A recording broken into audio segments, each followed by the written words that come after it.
I think at least for me, I think my belief on what research is actually all about is completely changed.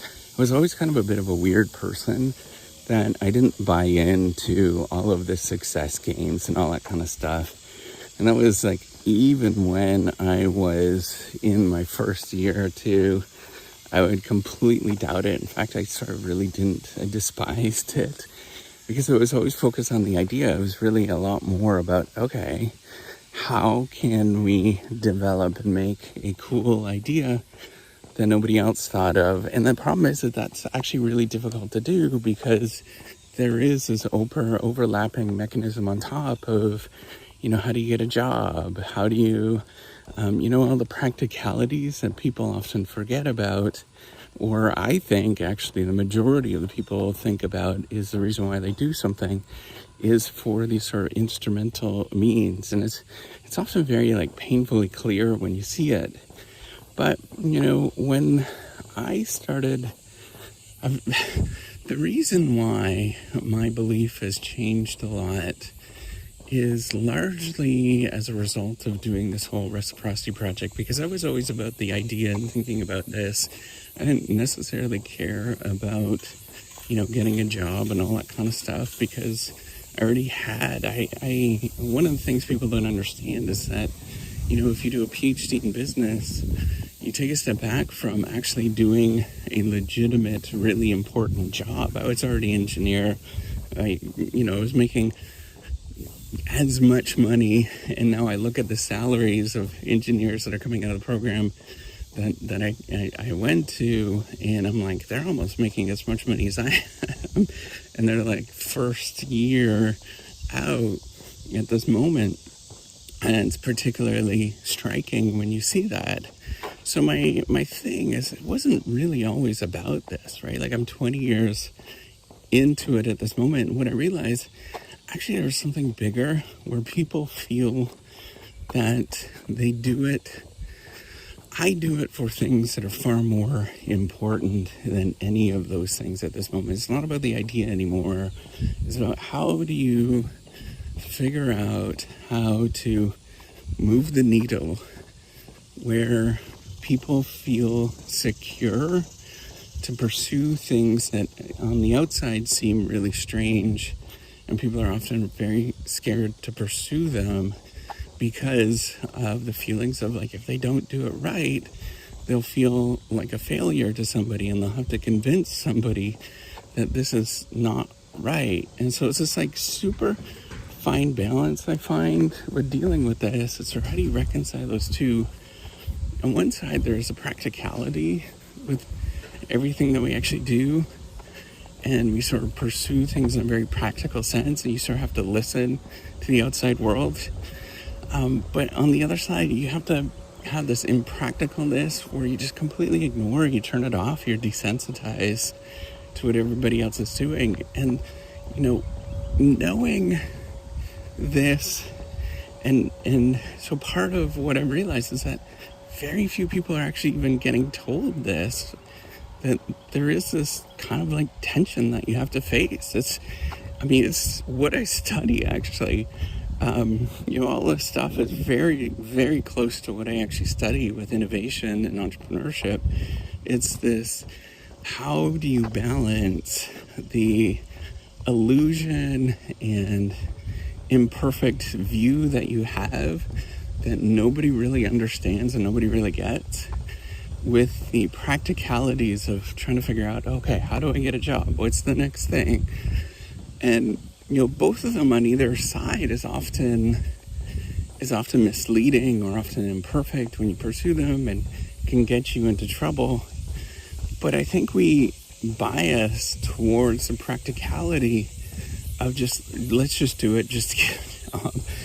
And I am, there's so many flaws with that logic. I've talked about them many, many times before, and I'm not going to get into them. But, what I realize is that the biggest thing, I think, is that people have a sense of normlessness.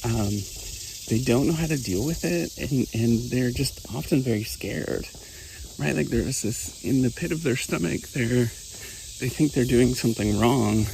In reality, they're actually doing everything right, and nobody's telling them that and saying, what you're doing is fundamentally right. It's just because nobody else has done it before, and nobody really knows what is the right way. And sometimes it's often what people, don't realize, it's just often a word or two different, right? Like, one of the things I noticed with the Reciprocity Project is that I was doing it for years and years and sort of selling it as like, hey, it's this like editing platform, and people would just be like, oh, who cares? But when I say it's to create non-rejectable research papers and grants that anybody could do at any stage and walk them through and then have fun, so it's silly and goofy, I think people they get it. They understand it a lot more. And if you just simply, often that's what it takes. It's just a little bit of, what if we thought about it in this way? And what if we just pause and tap into a different perspective that you never think about? I think, one of the things that we often think is that there is this very linear pursuit of how to do these things. And what you'll realize is that there is no linear pursuit to any of this. It's just getting up and doing it again. And there'll be many days that you'll be doing it, and it will feel like you're not making any progress. It'll feel like this is stupid. What am I doing this for? All of that. And that might happen for years, until all of a sudden you just get this inspiration, either yourself or something else. Somebody sort of just says, hey, what if it was this way? And you're like, oh my gosh, that's exactly it, right? And we forget all of the things. This is the thing that's frustrating. It's that I think the people who made it, they like to pretend like they know everything, right? And it just drives me up the wall. And that's why if you go into my LinkedIn right now, by the way, you can follow and take a look at it. I try to avoid all of the, I know everything and all that kind of stuff. I actually think of myself as an nincompoop because I don't know, right? A nincompoop is basically somebody that just really does not know. It's the least derogatory term that I can think of for just not knowing, right? And you'll never know what is the best way until you actually do it and try and get out there and figure out you just bumble into things. So I wish we had a sense of humility, is what I'm saying, after all of this, is that we don't have a sense of humility, and we think that we know what is the right path, and we are told what is the right path, and ultimately we never know what is the right path for anybody. And I just want you to hear this, that it's okay if you're feeling completely lost. That's actually part of it. It's okay if you want to take breaks. It's okay to take some time off. It's okay, right? Like, I want you to really think about that. It's just like, you may be feeling something right now where you are taking on other people's anxieties and other people's just like messed upness. And I think this is extraordinarily true for a lot of researchers and a lot of scientists, is that nobody tells you how to deal with this, and we're expected to do it. And even the people that study this stuff, it's a complete disaster. And so you just have to take a step back and say, no, I'm not going to live like that. I'm going to live the way that I choose to live. And I'm okay with pursuing the way that I choose to live. And it's messy, but it's no better than yours. It's no worse than yours. And I don't know what the right path is, but I like this path.